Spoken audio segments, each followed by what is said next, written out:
یہ دیگر لوگوں کا قول ہے، اور اس کا یہ مطلب بھی نہیں ہے جو مطلب اس کا یہ لے رہے ہیں۔ اچھا، اب یہ بات رہ گئی کہ حضور صلی اللہ علیہ وسلم کے حکم کی تعمیل کیوں نہیں کی گئی اور حضرت عمر نے نہیں ہوئی تھی۔ تو گزارش یہ ہے کہ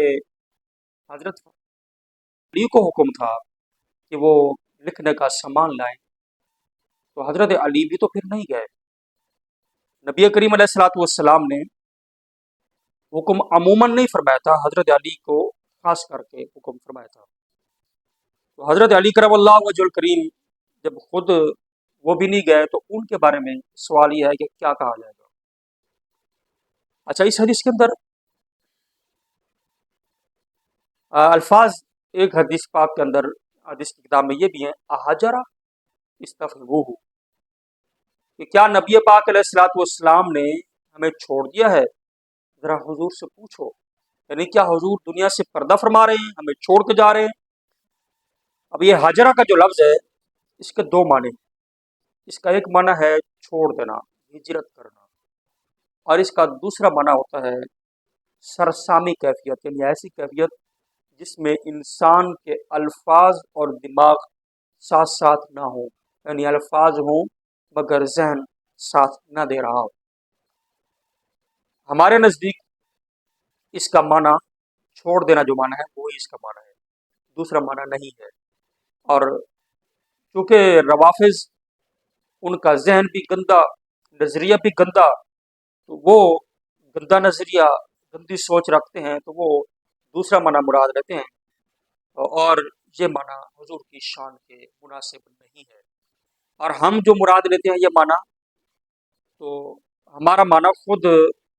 اگلے لفظ کے اندر متعین بھی ہو رہا ہے، استفہموہ، ذرا حضور سے پوچھو، یعنی حضور صلی اللہ علیہ وسلم کیا ہمیں چھوڑ کے جا رہے ہیں، ان سے پوچھو۔ پوچھا اس سے جاتا ہے جس کا دماغی توازن کام کر رہا ہو۔ اگر حضور صلی اللہ علیہ وسلم کے لیے ان کا مطلب وہی تھا جو روافظ لے رہے ہیں تو پھر یہ نہ کہتے کہ ان سے پوچھو۔ اچھا، یہاں پر بات یہ ہے کہ حضور کے حکم کی تعمیل نہیں کی، اور روافظ یہ کہتے ہیں کہ نبی پاک علیہ السلام کا مقصد یہ تھا کہ حضور نے حکم دیا کہ میں تمہیں حضرت علی کی خلافت بلا فصل لکھ کے دیتا ہوں۔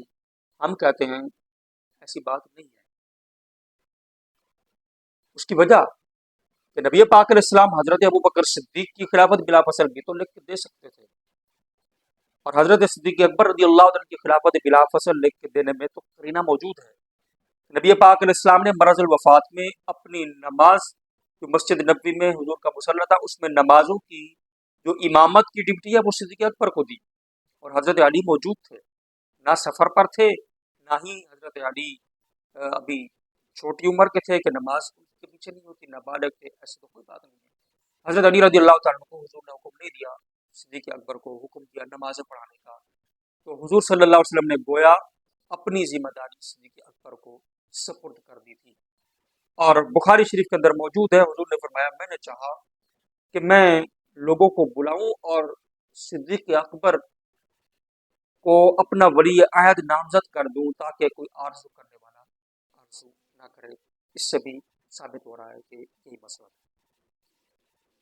حضرت سیدنا عمر رضی اللہ تعالیٰ عنہ نے جو یہ حکم کی تعمیل کے اندر وہ روافظ جو الزام لگا رہے ہیں کہ وہی رکاوٹ تھے، اس کی چند وجوہات ہیں، چند باتیں میں اس میں بیان کرتا ہوں۔ نبی پاک علیہ الصلوۃ والسلام پر فرض تھا تبلیغ کرنا، تو حضور زبان سے بھی ارشاد فرما سکتے تھے، ضروری نہیں تھا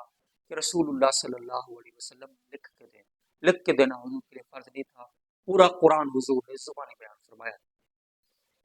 حضور نبی پاک علیہ الصلوۃ والسلام دوبارہ بھی حکم دے سکتے تھے کہ جاؤ لے کے آؤ کتاب، میں تمہیں لکھ کے دیتا ہوں، مگر حضور نے بھی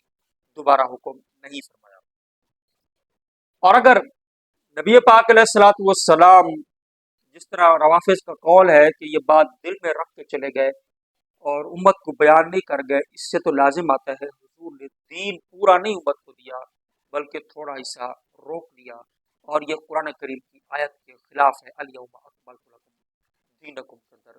جو موجود ہے۔ صدیق اکبر رضی اللہ تعالیٰ عنہ اور حضرت سیدنا عمر رضی اللہ تعالیٰ عنہ حضور کے وزیر ہیں، وزیر اپنی رائے پیش کر دیا کرتے ہیں، تو یہاں انہوں نے اپنی رائے پیش کی اور سلطان دو عالم نے ان کی رائے کو قبول فرما لیا۔ اللہ پاک امت کو حوافظ کے شر سے محفوظ رکھے، صحابہ کے خلاف بکواس کرتے ہیں جس کا کوئی تک نہیں بنتا، اللہ پاک ہمیں حضور کی ہر نسبت کا باادب بنائے۔